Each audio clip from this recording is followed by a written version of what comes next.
Hi everyone, I'm Trev from Coiltek, and today I'm going to have a cool chat with a gentleman from the USA.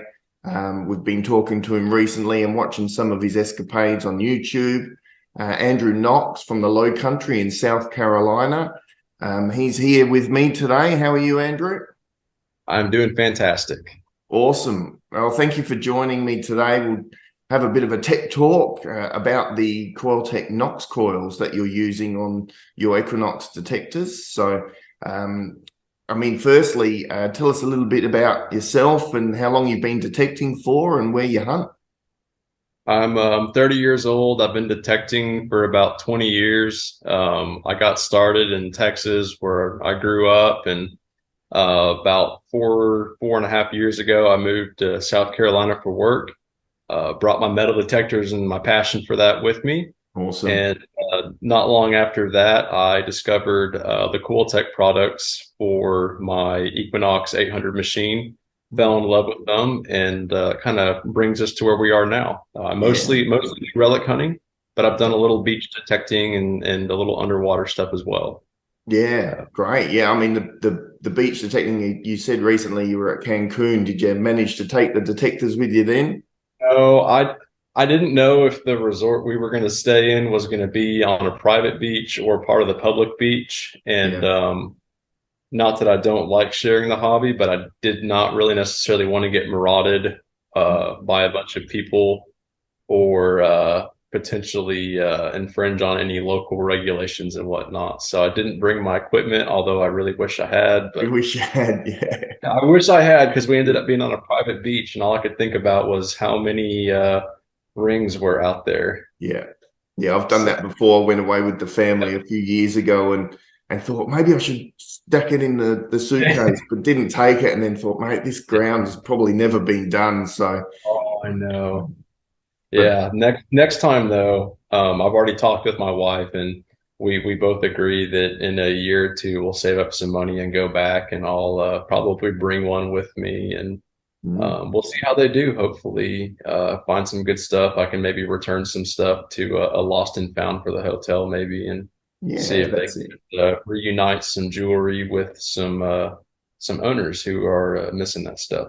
And that's the thing with this hobby, whatever product and coil you're using, the hobby can be quite rewarding for oneself, but also, you can help people that have lost stuff. We hear about that all the time. We see a lot of cool retrievals with Coiltek coils as well from a lot of people. So that's always a good story indeed. So what detector are you running at the moment, and what was the first Coiltek coil you got? Currently, I'm running an Equinox 800 as well as an Equinox 900. I upgraded as soon as I heard that they were compatible with Mm, the Equinox series coils. I went great. Don't have to worry. I can get something a little newer, and all of the gear that I have fits over with that new machine. mm. My favorite coil to run is the Coiltek 10 by 5 right here. It's the smallest one, but it's arguably my favorite coil. I also do run the Coiltek 14 by 9. Have found some good stuff with this as well. Yep. And occasionally, even out in the scrubby woods, I will put on the Coiltek 15-inch coil. Yep. Great beach coil as well.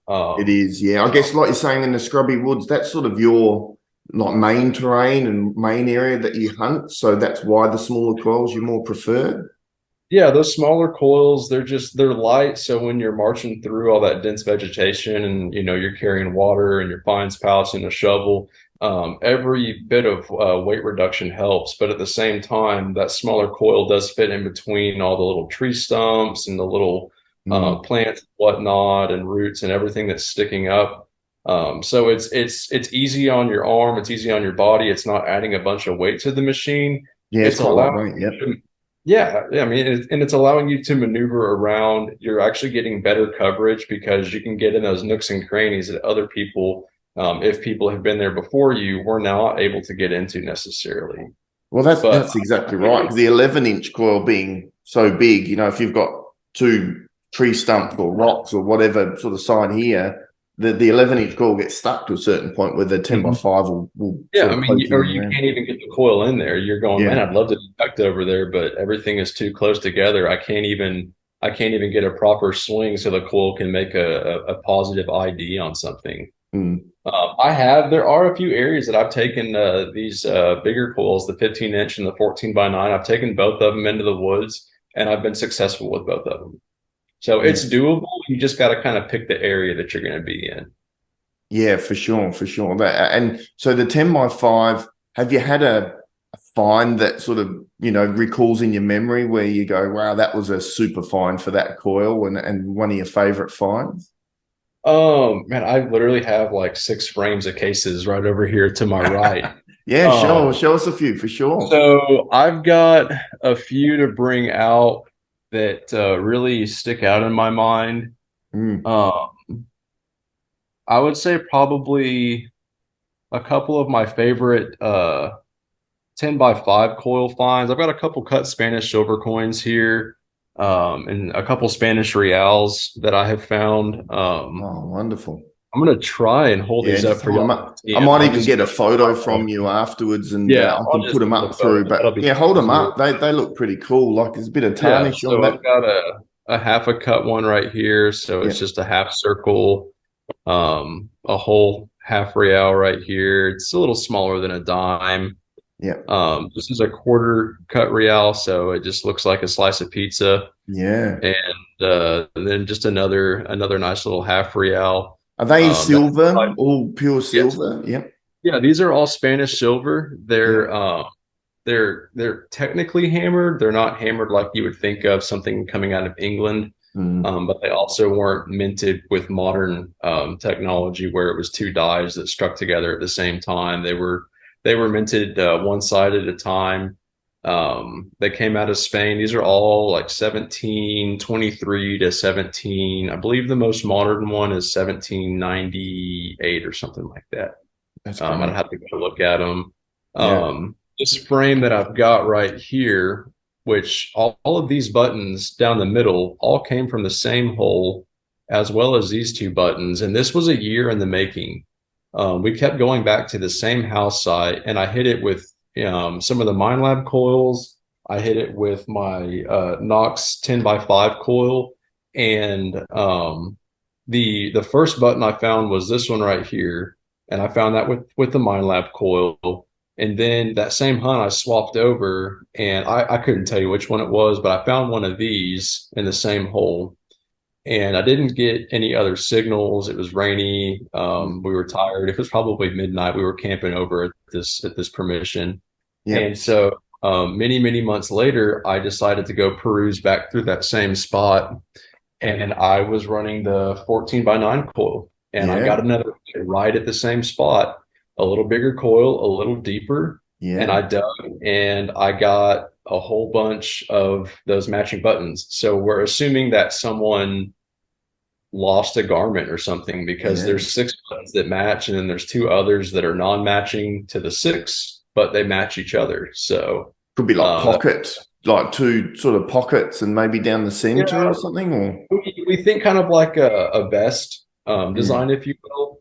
Yeah. Um, so with that vest that we were thinking they came off of, there would have been like the two matching but non-similar buttons would have been maybe from a pocket, and then the six matching would have been for the main part The to main. connect it together and hold it and all that. Yeah.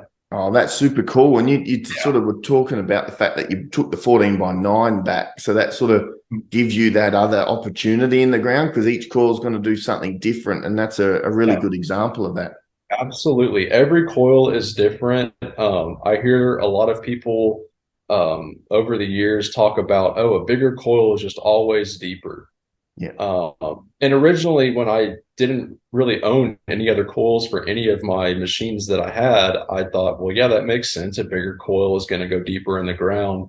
Mm. And at face value, that's a true statement. If you're in ideal search situations, you're in a really good soil, there's not a whole bunch of iron and stuff like that, or other trash that's going to mask a signal. And, you've got something here and you've got something here, and your coil's up there and it's searching down. If you don't have anything blocking that really deep signal and you're detecting properly with good form, you should pick up that signal with a bigger coil deeper than a small coil would.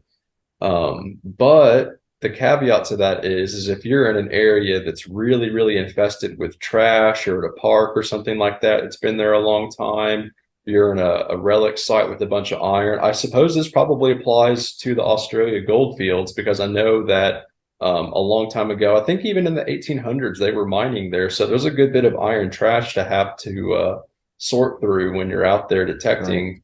Right. Sometimes those small coils in a really open area can be great because they're going to get in between those signals that would normally block out another signal. Yeah. And that 10 by 5 has proven true to that statement as well. Yeah, very good target separation because, like you're saying, there's not as many targets under the coil at one time, and you can really hone in on those sort of real nice crisp signals. One of my favorite stories about this 10 by 5 coil, and just to give you a size comparison of a side by side, this is the biggest coil for the Equinox line that 15-inch round. Yep. This is the 14 by 9. I mean, it's the 10 by 5. Yeah. There was a site, actually a same age house site to where I found the Spanish silver coins at and those buttons at. Shortly after having received the 10 by 5 coil, I went out to my front yard in an area that I knew didn't have a bunch of iron. I buried another Spanish half real that was silver, which I had found in a different hunt. I buried it at about 8 to 9 inches. And I threw that 10 by 5 on my machine. I set it up the way I normally would set it up before going to this site where we have found reals in the past.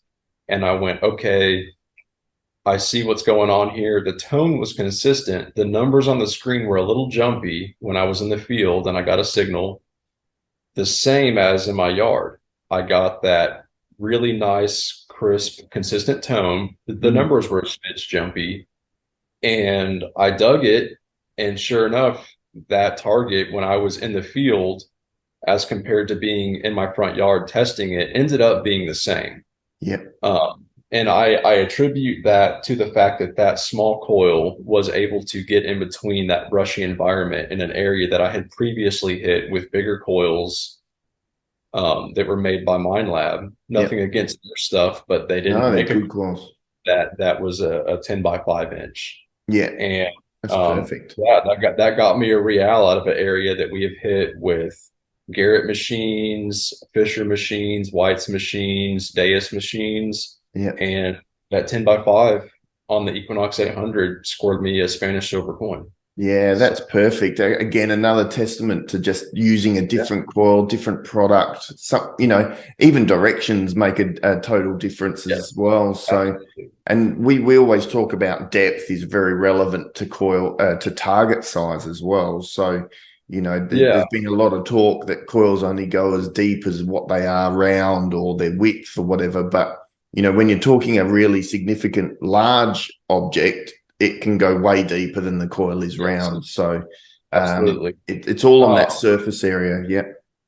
On that same note, one thing I've noticed, generally speaking, with the smaller coils, they seem more sensitive to smaller targets. And the bigger coils generally seem more sensitive to bigger targets. Now, I have found big targets and small targets with both coils alike. But when we're talking about, relic hunting, or I guess this can get into gold prospecting as well. I find with relic hunting, I find a lot of musket balls. At this particular site, I find a lot of really what you would kind of think of as birdshot or bucking ball, which is really, really small lead balls. We find a whole bunch of really, really small flat buttons that are smaller than a dime. That's cool. Good collection. Thank you. And those are all from the same site. More often than not, if I'm going to an area with a smaller coil, I'm probably going to pick up and generally find smaller targets than if I put a bigger coil on. So it is a balancing act. That's why I firmly believe no coil is going to do everything best. They all have their pros and cons Yeah. in any environment.